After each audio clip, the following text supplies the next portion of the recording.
Muy buenos días, ¿me escuchan? Espero una confirmación. Buenos Sí, días, ¿se escucha?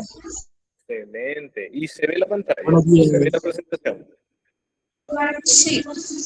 Excelente, muchísimas gracias. Bueno, espero que estén muy bien, mis estimados colegas. Vamos a dar continuación acerca del tema de las enzimas, ¿verdad? El día de hoy vamos a ver un poquito acerca de lo que es mecanismos de enzimas y cómo la cinética enzimática afecta a las enzimas como tal. Vamos a ver un poquito de ecuaciones cuando estemos hablando acerca de la ecuación de Michaelis-Menten. Así que cualquier duda que tengan me la pueden hacer al final o en el momento que tengan, que tengan la duda. Bueno, primero que nada, vamos a empezar. Aquí está la presentación. Sí, aquí está. Si en algún momento se deja de escuchar el internet de la universidad, me avisan, ¿verdad? Para intentar poner los datos de mi teléfono para que no se corte la transmisión. Me avisan en cualquier momento. Primero que nada, vamos a recordar un poquito acerca de los mecanismos. Creo que estos ya los estudiaron, los mecanismos de acción enzimática, pero es bueno recordarlos porque de estos mecanismos de acción enzimática vamos a partir para hablar de la cinética enzimática. Vamos a hablar nosotros un poco acerca de la catálisis por proximidad. Creo que, si no estoy mal, estuvieron hablando acerca de la catálisis por proximidad en la clase anterior. ¿Alguien me puede comentar qué es la catálisis por proximidad?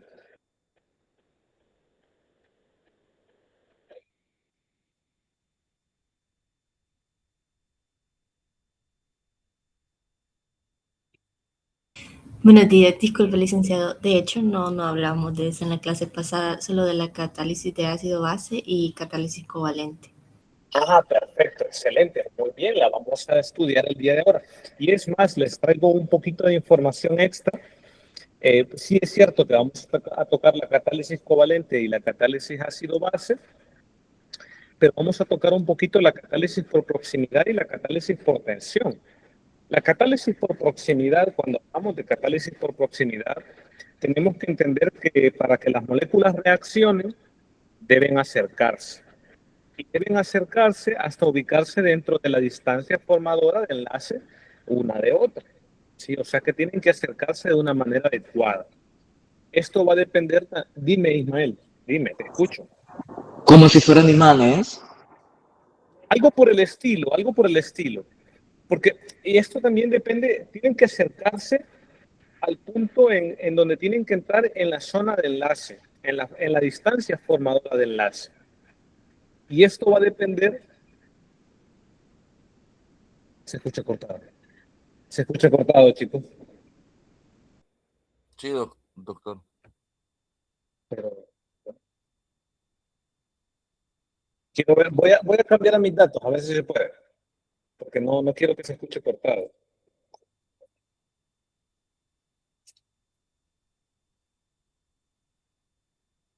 Permítame, vamos a hacer cambios técnicos. Cambios técnicos.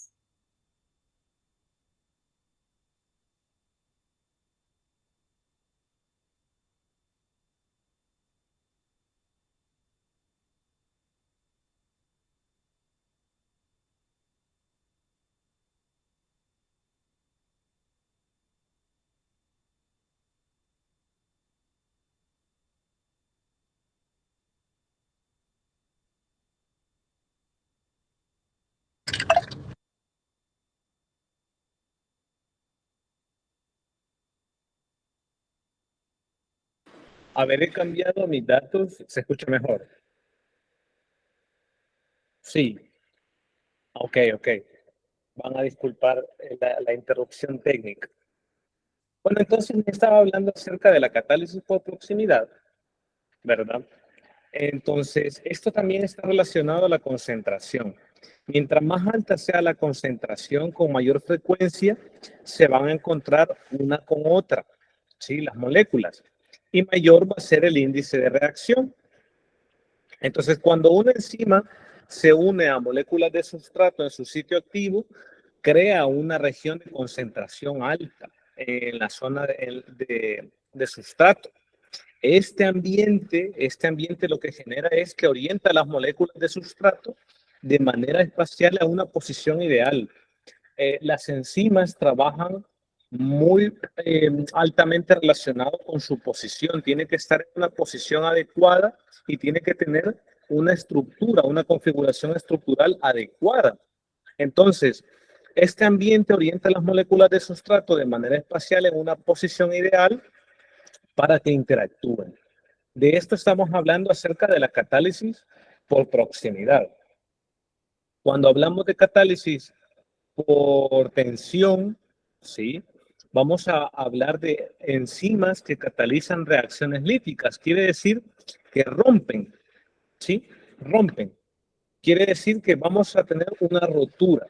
Principalmente esto pasa con rotura de enlaces covalentes, típicamente. Entonces, las enzimas que catalizan estas reacciones líticas que comprenden la rotura de un enlace covalente, típicamente se unen a un sustrato en una conformación que sea desfavorable para el enlace. Tiene que ser desfavorable para el enlace porque se tiene que sufrir una división. Sí, tiene que sufrir una división. Eso es cuando hablamos de la catálisis por tensión. Y fíjense que la tensión resultante que se genera, lo que hace es que estira o deforma el enlace en el cual se dirige, y esto lo hace para debilitarlo, lo hace más vulnerable para que pueda ser dividido. Sí, lo hace más vulnerable para que pueda ser dividido. Como ya vieron la catálisis ácido-básica, se recordarán que los grupos funcionales ionizables de las cadenas laterales de aminoácidos o de algunos grupos contribuyen a la catálisis al interactuar como ácidos o bases, ¿sí? Entonces, en las catálisis, ácidos o bases, puede ser específicas o generales, pero se necesita que hayan concentraciones de protones adecuadas o concentraciones de bases adecuadas, al igual como la catálisis covalente, que comprende la formación de un enlace covalente. Como ya vieron la catálisis ácido-básica y la catálisis covalente, no nos vamos a meter muy de lleno en ellas dos porque ya las estudiaron, pero sí quería que entendieran la catálisis por proximidad y la catálisis por tensión. Ahora, quiero que yo les traigo una información extra porque de repente puede que busquen en un libro, puede que busquen en otro, habrán escuchado de el libro de Harper o Lieberman, y Lieberman habla acerca de que hay catálisis por cofactores, hay catálisis por iones metálicos, dice Lieberman. El problema es que nosotros decimos, bueno, y entonces no solo son estas los mecanismos de acción enzimática, hay más. La verdad es que vamos a hacer una división. Vamos a hacer una división. Hay una discrepancia y vamos a aclararlas. Tenemos que tener la idea siguiente. Cuando hablamos de un mecanismo catalítico, tenemos que responder a la siguiente pregunta.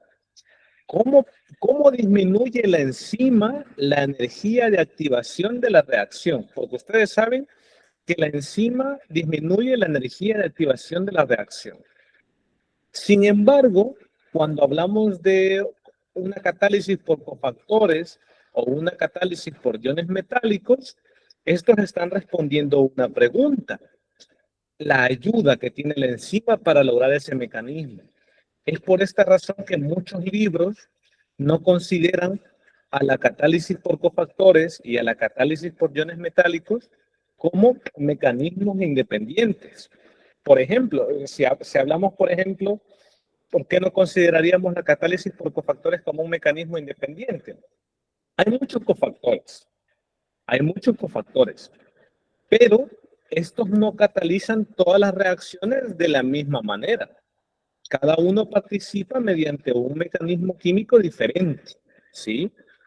Por ejemplo, puedo tener que formo un enlace covalente transitorio ¿sí? Y aquí yo estoy teniendo una catálisis covalente, ¿sí? Yo estoy teniendo una catálisis covalente. Por ejemplo, un cofactor que hace esto es el PLP. Es el PLP. El PLP lo que hace es que forma un enlace covalente transitorio con el sustrato. Y como está formando un enlace covalente, lo que tenemos ahí es un tipo de catálisis covalente. Para quienes no sepan qué es PLP, el PLP es fosfato de piridoxal, ¿sí? Es una forma coenzimática activa de la vitamina B6. Entonces, este está formando un enlace covalente transitorio con el sustrato, está formando un enlace covalente, una catálisis covalente. Entonces, usar un cofactor no describe un único mecanismo químico, sino que engloba muchas estrategias distintas. Entonces, es por eso que es más apropiado considerar a los cofactores como moléculas auxiliares, ¿sí? Que permiten que ocurra alguno de los mecanismos fundamentales que estamos viendo en pantalla. Por ejemplo, la catálisis ácido-base, la catálisis por proximidad, la catálisis por tensión o la catálisis covalente. Pasa igual, por ejemplo, con los iones metálicos. Muchos iones metálicos, por ejemplo, como el zinc, el magnesio, el hierro, el manganeso, presentan funciones que son relativamente constantes. Estabilizan cargas, orientan al sustrato, activan moléculas, participan en reacciones de oxidorreducción. Entonces, muchos autores consideran la catálisis por iones metálicos como un mecanismo catalítico independiente. Sin embargo, ¿qué es lo que pasa? El metal como tal solito, el metal solito como tal, no disminuye la energía de activación, sino que facilita los mecanismos que ya conocemos. Por ejemplo, uno de los esenciales en los que participa es en la catálisis ácido-base, ¿sí? O, por ejemplo, en la orientación del sustrato con la catálisis por proximidad. Entonces, es por eso que nosotros nos mantenemos en los mecanismos fundamentales que tenemos la catálisis por proximidad, la catálisis ácido-base, la catálisis covalente y la catálisis por tensión, ¿sí? Entonces, esto es muy importante. Quiero que lo tengan en cuenta porque lo van a encontrar en los libros. Lo van a encontrar en los libros y no quiero que se confundan. Es como nosotros vamos a mantener la idea de los 4 mecanismos fundamentales, ¿sí? ¿Claros en eso? ¿Hay dudas? Excelente, muy bien, muy bien. Vamos a ir despacio y vamos a ir de la mejor manera posible. Ahora, pasamos a la siguiente diapositiva. Aquí tenemos algo que hablamos, que es los factores que modifican las velocidades de reacciones enzimáticas. Fíjense, para hablar de esto tenemos que entender qué es la cinética enzimática. La cinética enzimática son mecanismos, prácticamente dan respuesta, sí dan respuesta a una pregunta. Es la determinación como tal de la velocidad de la reacción, ¿sí? Y cómo ésta puede cambiar en respuesta a cambios a distintos parámetros. Y estos que están acá, estos factores que están acá son estos parámetros. Vamos a ver la temperatura, vamos a ver el pH, vamos a ver la concentración de sustrato, que esta tiene mucho interés al momento de estar hablando acerca del comportamiento enzimático. Para la siguiente clase vamos a hablar de la presencia de inhibidores, ¿sí? Porque para cuando hablamos de la presencia de inhibidores, nos abordamos a otro tema más grande, que es acerca de una regulación como tal enzimática. Entonces, los factores que afectan la actividad enzimática, tenemos que entenderlos porque los catalizadores biológicos aceleran las reacciones, disminuyen la energía de activación, pero estos son muy específicos.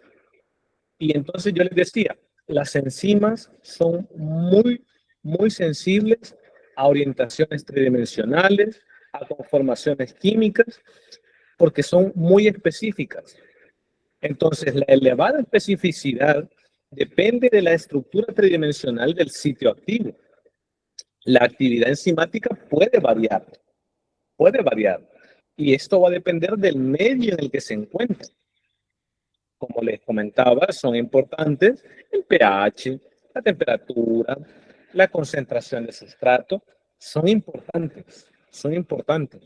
Y entonces, si yo comprendo estos factores, si nosotros comprendemos estos factores, podemos explicar el comportamiento de las enzimas en diferentes sistemas biológicos, ¿sí? Porque nosotros podemos encontrar enzimas que se encuentran a un distinto pH y estas van a funcionar de manera diferente, ¿sí? ¿Y nosotros cómo vamos a comprender esto? Porque estamos entendiendo los factores que afectan la actividad enzimática. El primero que vamos a ver es el efecto de la temperatura. Vale. Cuando hablamos del efecto de la temperatura, tenemos que hablar de algo. ¿Ustedes se acuerdan de qué es la energía cinética?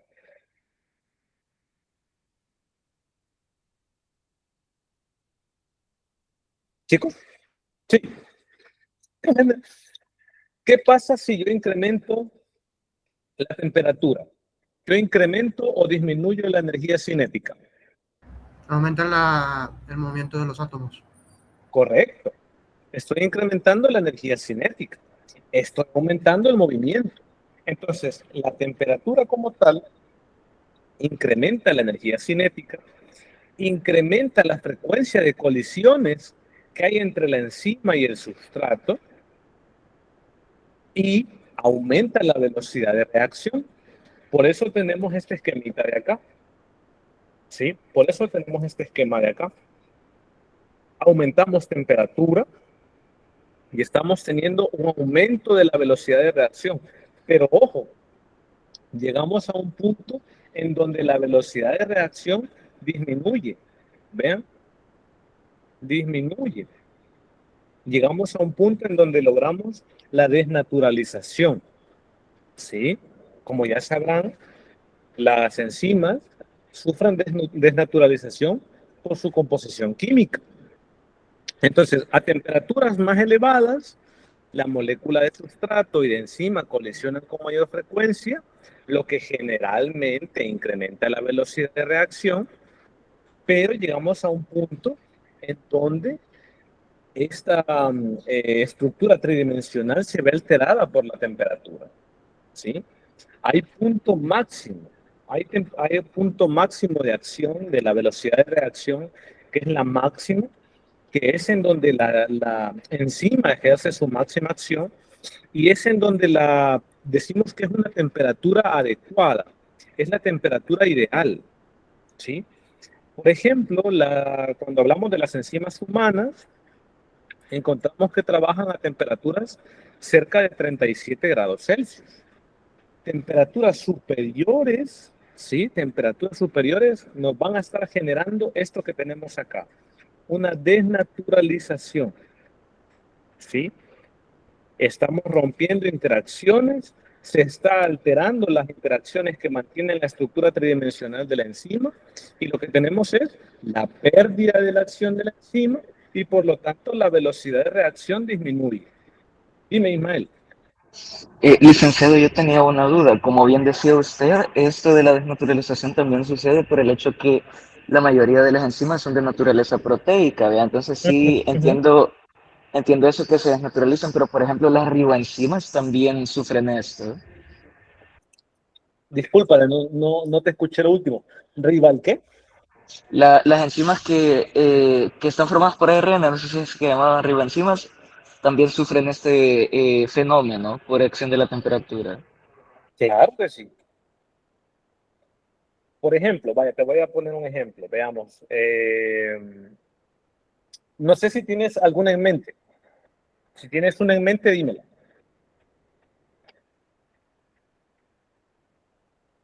Una enzima que esté conformada por ARN.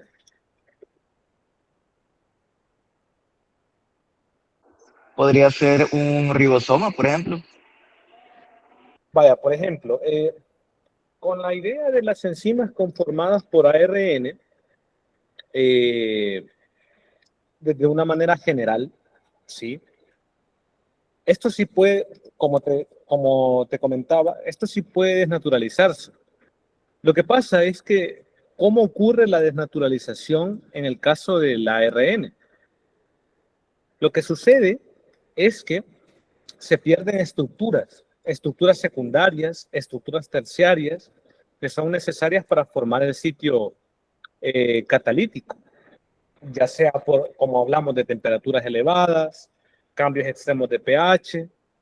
La diferencia que hay, ¿sí?, es que en una proteína se alteran interacciones que mantienen su estructura tridimensional, ¿sí? Pero por ejemplo, en una ribosima, se alteran principalmente los apareamientos de las bases y las interacciones que estabilizan el plegamiento del ARN. Entonces, ¿qué es lo que pasa? Si en algún caso no se rompe la cadena de ARN, ciertas condiciones se pueden dar que se puede renaturalizar y se puede recuperar en un ambiente adecuado. Entonces, lo que tenemos aquí es que en una proteína, lo que tenemos es una pérdida, una alteración de la estructura tridimensional, pero con lo del ARN, en una ribosima, por ejemplo, se alteran principalmente los apareamientos de las bases y las interacciones que estabilizan el plegamiento del ARN. Ahí vea un poco la diferencia, pero sí tenemos un proceso de desnaturalización de igual forma, como lo tenemos con las proteicas, como lo tenemos, por ejemplo, en una ribosima, que es una enzima formada por ARN, ¿sí? En una ribosima.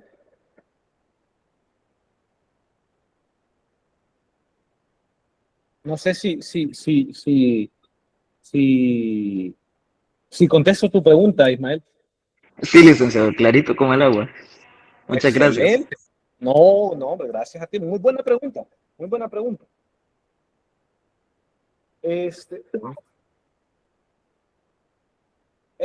Bueno, sigamos. Entonces, ¿qué pasa cuando superamos valores óptimos? Rompemos enlaces débiles. Si se recuerdan de las proteínas, por ejemplo, ¿qué puentes puedo estar yo rompiendo cuando elevo la temperatura? Los puentes de hidrógeno. Correcto, los puentes de hidrógeno. Otras interacciones hidrofóbicas. Y entonces, ¿qué pasa? La estructura tridimensional de la enzima comienza a desplegarse. ¿Qué es lo que sucede? El sitio activo se altera.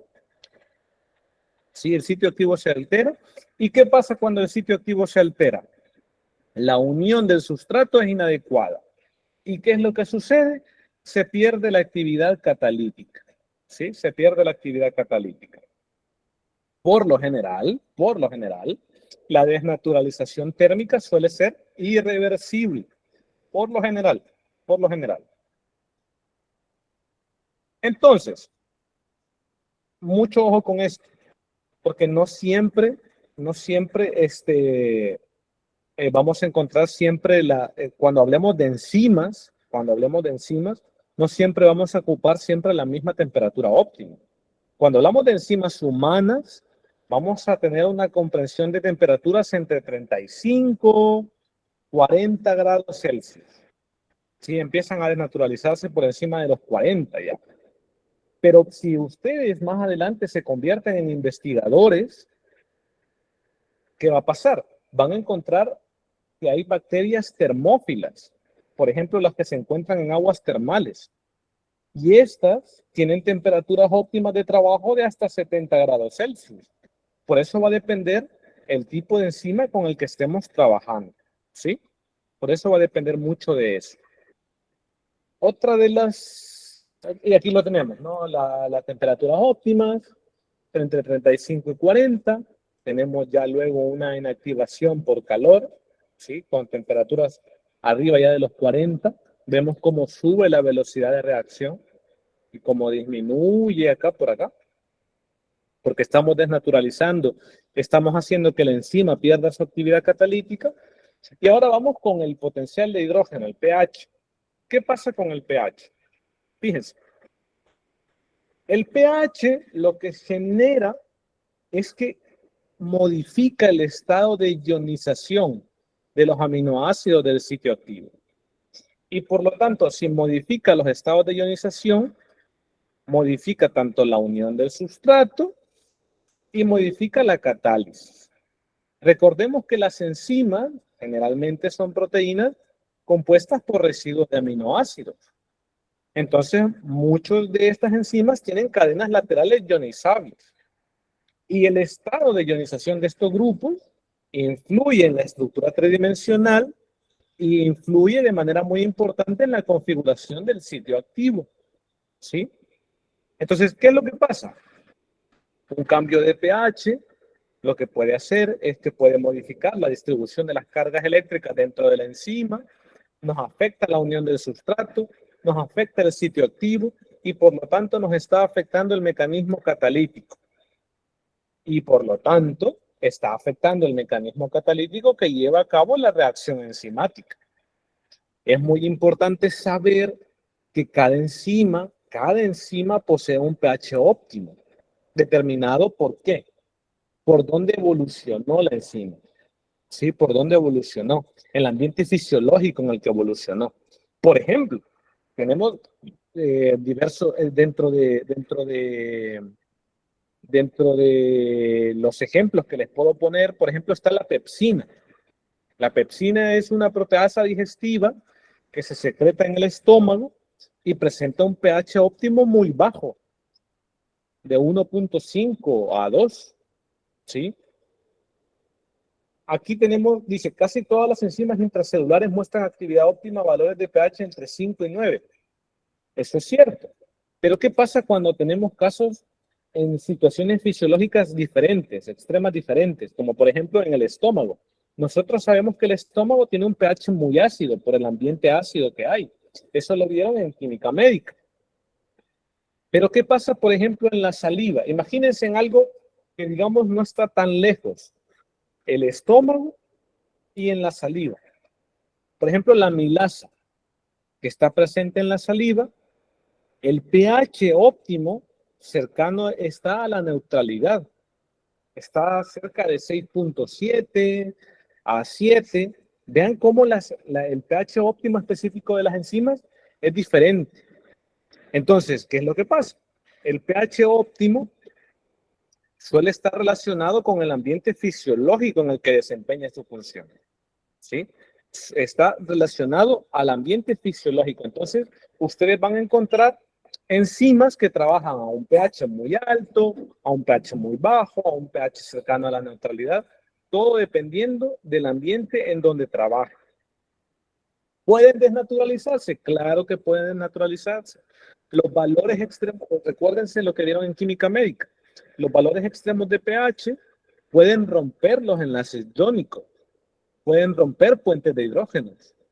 Estos estabilizan principalmente, por ejemplo, la estructura terciaria de la enzima. ¿Qué pasa? Se genera una desnaturalización que por lo general es irreversible. ¿Sí? Irreversible. Vamos con otra. Vamos con otra de acá. Aquí está, vean, por ejemplo, aquí les traía otros ejemplos en donde vean cómo la velocidad de reacción incrementa cuando llegamos al tope. Acá llegamos a la cima, ¿sí? En donde tenemos el pH óptimo.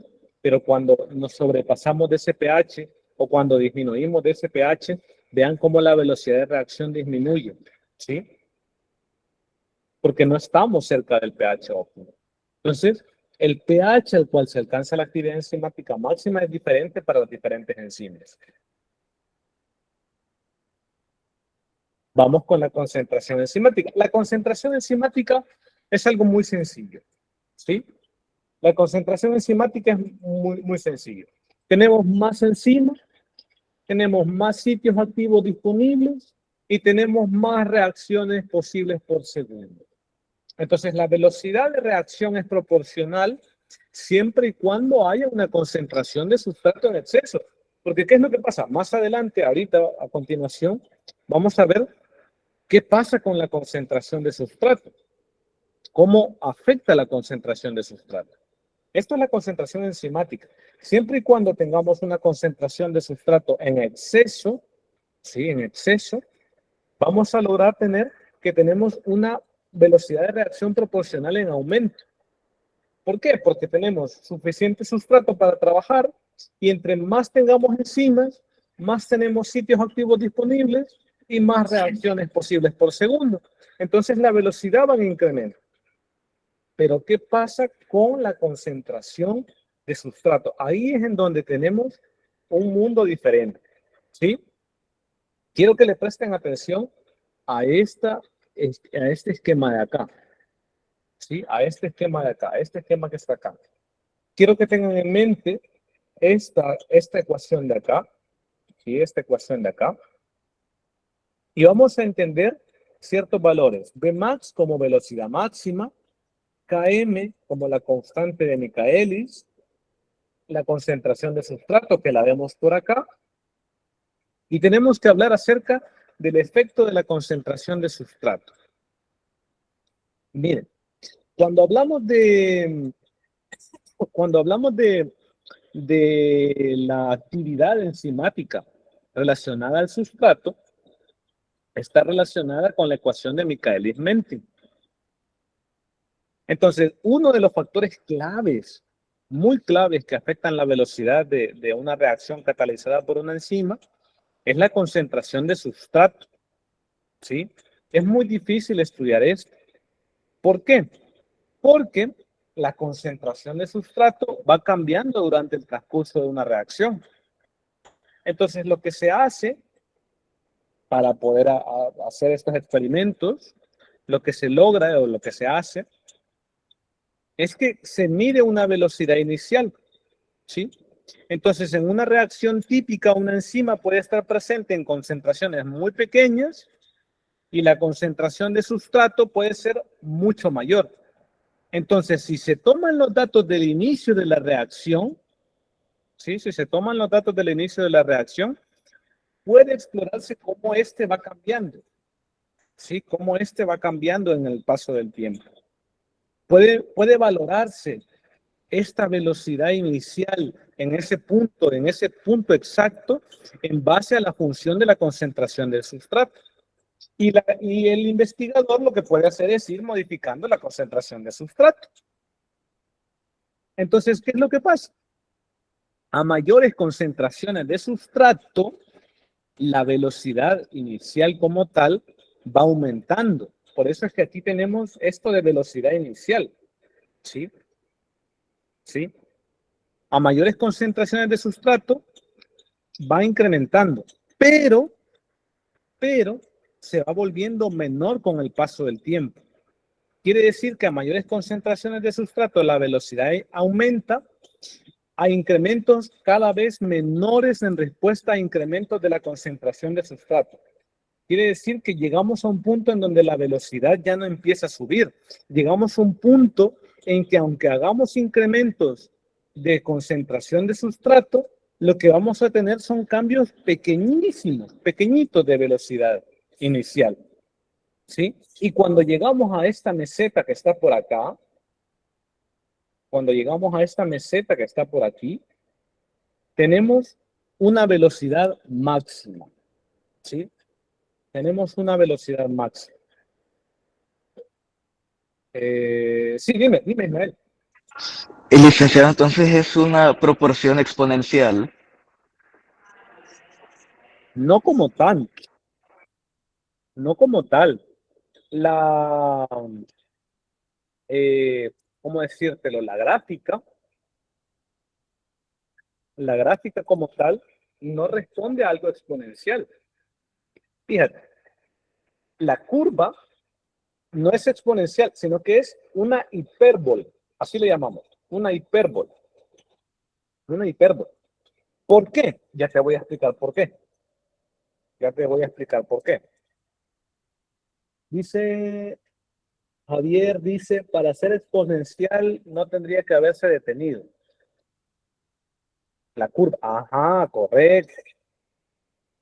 Si fuera exponencial, si tuviéramos un incremento exponencial, lo que tendríamos es que cada vez que tenemos un aumento de concentración de sustrato, vamos a tener un incremento mayor de velocidad. Correcto, correcto, Javier. Se elevaría progresivamente hacia arriba. Correcto. ¿Y esto por qué pasa? Mire, quiero que vean la imagen. Quiero que vean la imagen. Vean cómo acá dice aquí S y aquí E. Aquí S y aquí E. ¿Sí? Vean. S es sustrato. E es enzima. ¿Qué es lo que pueden notar en los puntos de la hipérbola? ¿Cómo se va? ¿Qué le está pasando a las enzimas? ¿Qué le está sucediendo? ¿Se están qué? Se están saturando. ¿Sí? Se están saturando. Esto es característico de las enzimas. Se están saturando. Entonces, ¿qué es lo que pasa? A pesar de que nosotros tengamos un aumento de la concentración de sustrato, porque nosotros tenemos la concentración de sustrato, lo tenemos en el eje X. Y vean que la velocidad, y yo les hablaba de que se ocupa una velocidad inicial como punto de referencia para cada punto de estudio. Por eso se habla aquí de velocidad inicial, ¿sí? Por eso les hablaba acerca de que es muy difícil medir la velocidad porque hay un cambio de concentración, sino que lo que se hace es medir una velocidad inicial como punto de referencia. Vean cómo se va modificando. Aquí hay enzimas libres, hay poco sustrato. Vamos incrementando, tenemos un crecimiento. Llegamos al punto B, que ya vamos a llegar, que es el punto B, que llegamos al KM. Ya vamos a llegar a eso. Vemos que hay más sustrato, ¿sí? Las enzimas se empiezan a saturar. ¿Qué pasa cuando llegamos a la meseta? Vean, cuando llegamos a la meseta ya no hay enzimas libres. Está completamente saturado. Entonces, a pesar de que yo continúe en el eje X y eso signifique que yo tengo un incremento de concentración de sustrato, la velocidad ya no va a cambiar significativamente. Es en donde tenemos esa velocidad máxima, ¿sí? Porque se está saturando. No sé si queda claro por qué no es algo exponencial, sino que es una hipérbola. Excelente, perfecto, excelente. Entonces, ¿qué pasa con la ecuación de Michaelis-Menten? Ya sabemos velocidad inicial, velocidad máxima, concentración de sustrato. Esto es velocidad inicial, velocidad máxima, concentración de sustrato. Y esto que tenemos acá es la constante de Michaelis-Menten. ¿Sí? La constante de Michaelis-Menten. ¿Qué significa la Km? ¿Qué significa la Km? Si se fijan, vean en qué punto está la Km. Vean, aquí está Km. Aquí está Km.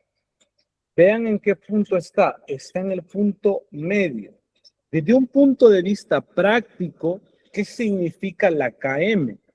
Fíjense. Desde un punto de vista técnico, lo que pasa es que tenemos el 50% de la velocidad máxima. Es la concentración a la cual la velocidad máxima es la mitad. Pero, desde un punto de vista práctico, lo que tenemos es que Km indica qué tan fácilmente una enzima se une a su sustrato. ¿Sí? ¿Qué tan fácilmente? Entonces, esto lo que nos da es un indicador de afinidad. Si yo tengo un valor de Km bajo, ¿sí? Bajo, yo tengo un indicador de que tiene una alta afinidad. Entonces, si una enzima tiene un Km bajo, significa que necesita muy poco sustrato para alcanzar el 50% de su velocidad máxima. ¿Sí? La enzima se une fácilmente al sustrato. Aún con bajas concentraciones de sustrato, trabaja de forma eficiente y logra llegar a esa mitad de velocidad máxima, a ese 50% de velocidad máxima. ¿Sí? ¿Qué pasa si tengo un KM alto, una constante de Michaelis alta? Tengo un indicador de baja afinidad, ¿sí? Entonces, si yo tengo una enzima que posee un KM alto, necesita mucha más concentración de sustrato para llegar a ese mismo punto, a este mismo punto que está acá. ¿Qué interpreto? Que la unión entre la enzima y el sustrato es menos eficiente y requiero más sustrato para funcionar más rápidamente, ¿sí? Queda, no sé si esto es como, imaginémonos, por ejemplo, una cafetería, imaginémonos. La enzima es el joven que está trabajando ahí en el Starbucks, que tiene un montón de cositas en la gorra. El sustrato son los clientes, ¿sí? Y la velocidad máxima es la máxima cantidad de cafés que se pueden preparar por minuto. Entonces, la KM responde, ¿cuántos clientes deberían de llegar para que el señor barista esté trabajando el 50% de su capacidad máxima? Si llegan poquitos clientes y el barista ya está en un 50% de trabajo, entonces la KM baja. Si necesita que lleguen muchos clientes, entonces, para llegar a ese mismo nivel, entonces el KM es alto, ¿sí? No sé si se capta la analogía. Así que ténganle paciencia al señor del Starbucks que está ocupado y probablemente no le están pagando lo suficiente y ténganle paciencia, ténganle paciencia. Probablemente tenga un KM alto, un KM bajo, que probablemente tenga un KM bajo.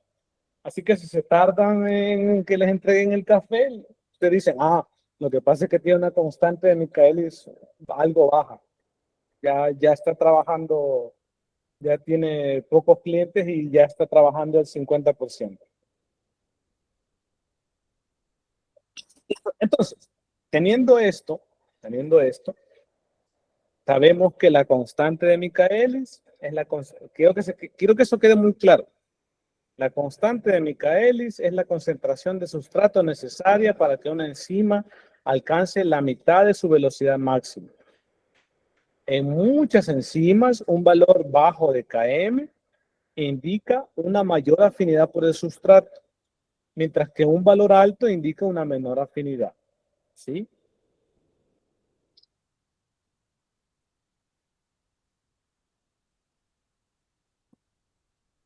Vamos a seguir. Aquí podemos ver un poquito, no me voy a detener en lo matemático porque no es la idea. Sí, no es la idea. Pero sí quiero que tengan una idea general de la curva. Fíjense. Esta es la gráfica de Michaelis-Menten. Y esta es la gráfica. Entonces, quiero que se lleven la idea de que la gráfica de Michaelis-Menten representa cómo cambia la velocidad inicial de una reacción enzimática. A medida que yo incremento el sustrato, ¿sí? Al inicio de la curva, ¿qué pasa? La concentración de sustrato es baja. La mayoría de los sitios activos, como lo teníamos aquí, ¿sí? La mayoría de los sitios activos de las enzimas están libres. Por lo que cada incremento de sustrato aumenta notablemente la formación del complejo enzima-sustrato y la velocidad crece, podríamos pensar que casi de una manera proporcional. Tenemos un incremento casi proporcional. ¿Qué pasa? Conforme aumenta el sustrato, una mayor proporción de enzimas permanece ocupada y la velocidad, ¿qué pasa? Sí es cierto, continúa aumentando, pero cada vez ya no incrementa de manera casi proporcional como una recta, sino que de una menor forma, una menor proporción. Y cuando la concentración, ¿sí? Cuando la concentración se llega a la velocidad máxima media, tenemos Km. ¿Sí? Vean este punto. Vean cómo se puede, imagínense, decimos, La concentración de sustrato es igual a Km. ¿Por qué podemos decir que la velocidad máxima es la mitad? Cuando nosotros hacemos esto, y voy a poner un puntero en la pluma, ¿qué es lo que pasa? Esto de acá, ¿a qué equivale? A la concentración de sustrato. No soy Picasso, pero aquí está. A la concentración de sustrato. Entonces, esto más esto nos da 2 veces la concentración de sustrato. ¿Qué hacemos? Matemáticamente eliminamos y nos da velocidad máxima entre 2. Por eso es que podemos decir que cuando la concentración de sustrato llega al valor de Km, tenemos la velocidad, la mitad de la velocidad máxima. ¿Sí? La mitad de la velocidad máxima. ¿Qué pasa? Finalmente, a concentraciones muy altas de sustrato, prácticamente todos los sitios activos están ocupados. ¿Sí? Vean aquí. Prácticamente todos los sitios activos están ocupados. La enzima se encuentra saturada. ¿Y qué pasa? A pesar de que yo agregue más sustrato, ya casi no aumenta la velocidad. Entonces, ¿qué pasa? La curva se aproxima de una manera que conocemos de manera asintótica, se aproxima de manera asintótica a la velocidad máxima. ¿Qué es lo que tenemos acá? Una aproximación a la velocidad máxima, que es esto que tenemos aquí, y se va acercando de manera asintótica. ¿Sí? Eso es con respecto a la forma hiperbólica de la cinética enzimática. Vamos a ver, puntero láser.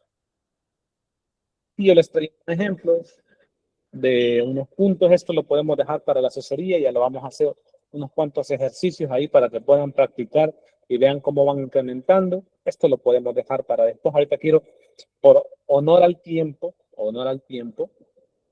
quiero hablarles del gráfico de Lineweaver-Bock. Fíjense, se dan cuenta que aquí la velocidad máxima, yo no puedo determinar la velocidad máxima. Yo llego a este punto. Yo llego aquí y yo tengo que hacer cálculos y tengo una aproximación de la velocidad máxima. ¿Sí? Pero ¿qué pasa si yo quiero saber exactamente la velocidad máxima? ¿Sí? Aquí es en donde se habla acerca del gráfico del Lineweaver-Bock. Con la ecuación de Michaelis-Menten que tenemos acá, podemos transformarla algebraicamente para obtener datos experimentales. ¿Qué pasa? Hacemos un inverso. Esta es la ecuación original. Esta de acá. ¿Sí? Esta es la ecuación original. ¿Qué pasa si hacemos inverso? El inverso de la velocidad inicial y pasamos la velocidad máxima por sustrato, lo pasamos para abajo y la Km más sustrato lo pasamos para arriba, porque estamos haciendo un inverso. Tenemos esto de acá. Y si separamos los componentes, ¿sí? Si separamos los componentes, tenemos esto de aquí. El inverso de la velocidad inicial, Km sobre la velocidad máxima, ¿sí? Multiplicado 1 sobre sustrato, más el inverso de la velocidad máxima. ¿Qué creen que es lo que tenemos ahí? Ahí tenemos una recta. ¿Sí? Tenemos y igual a mx más b. ¿Sí? Y va a ser el inverso de la velocidad inicial, x va a ser el inverso del sustrato, la pendiente va a ser la división entre la constante de Michaelis entre la velocidad máxima, y mucho ojo, el intercepto en el eje Y, este de acá, nos va a dar exactamente el inverso de la velocidad máxima. ¿Sí? Entonces, ¿qué es lo que pasa?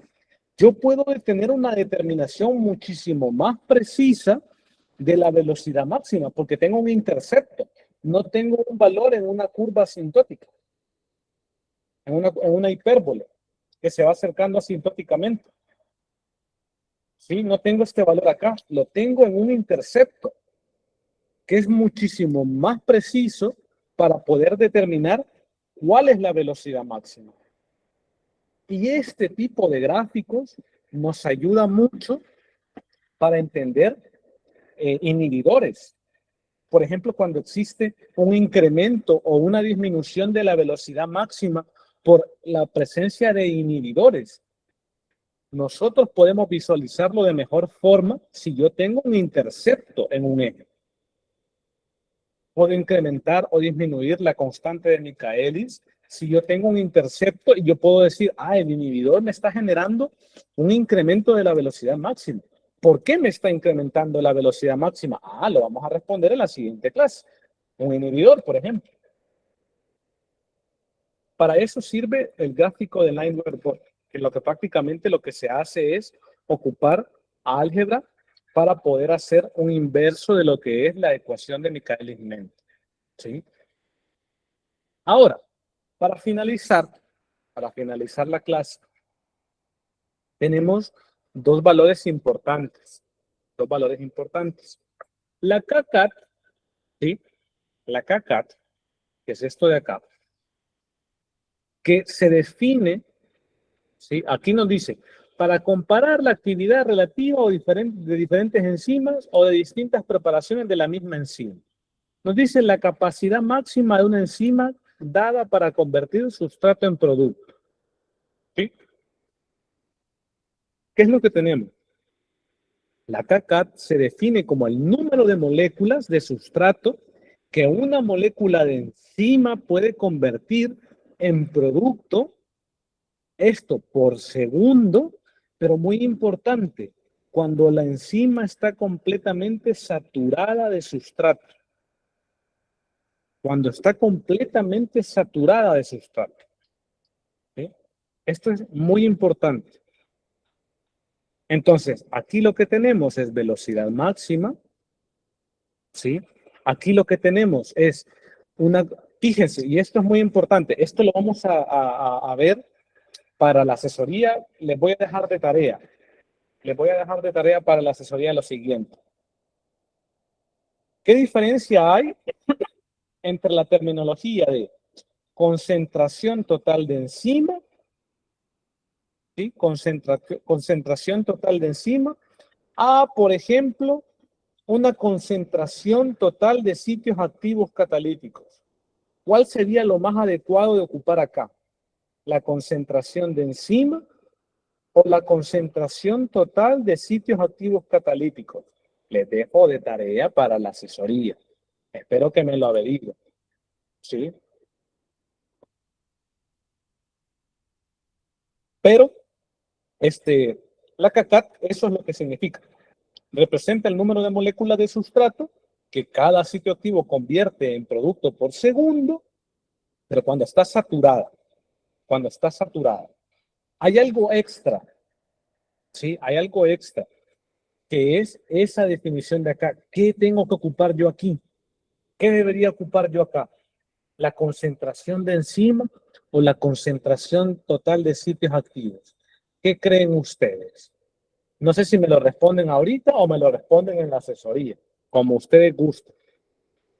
No sé si tienen una idea ahorita de lo que creen que puede ser. Sitios activos. Sitios activos. Dicen sitios activos. La pregunta es, ¿por qué? ¿Por qué sitios activos?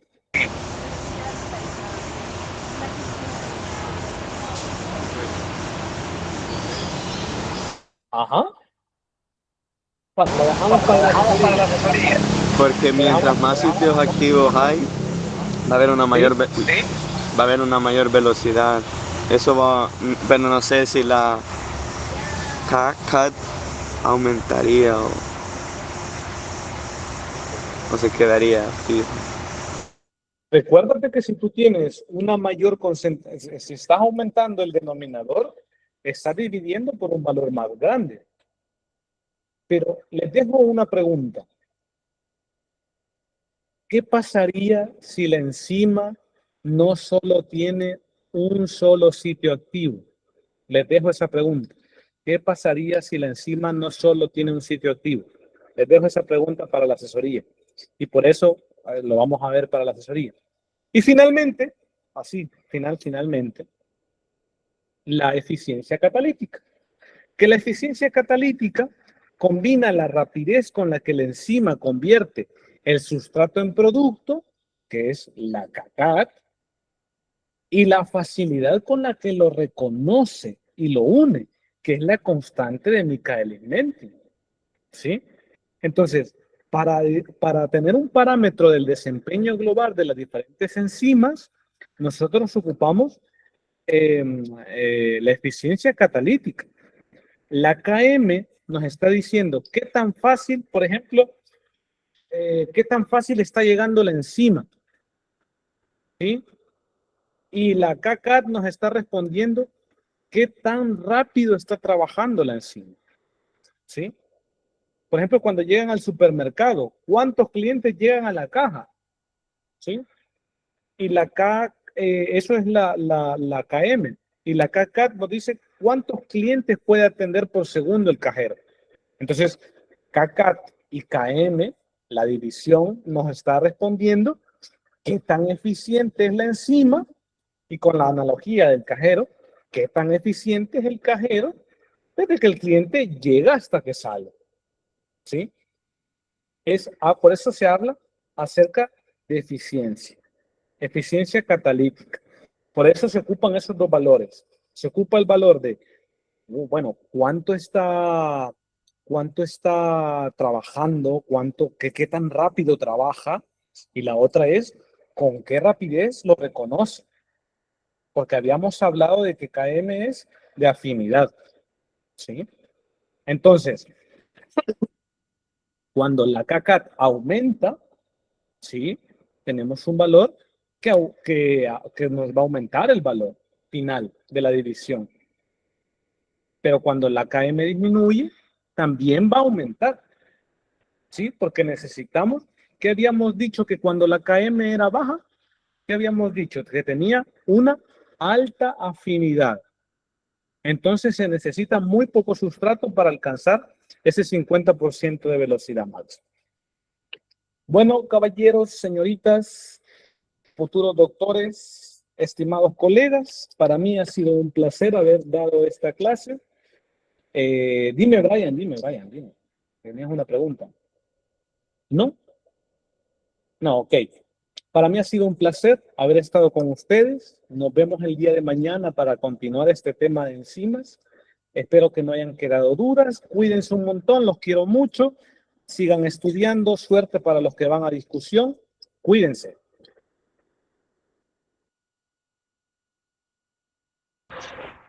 Feliz día, licenciado.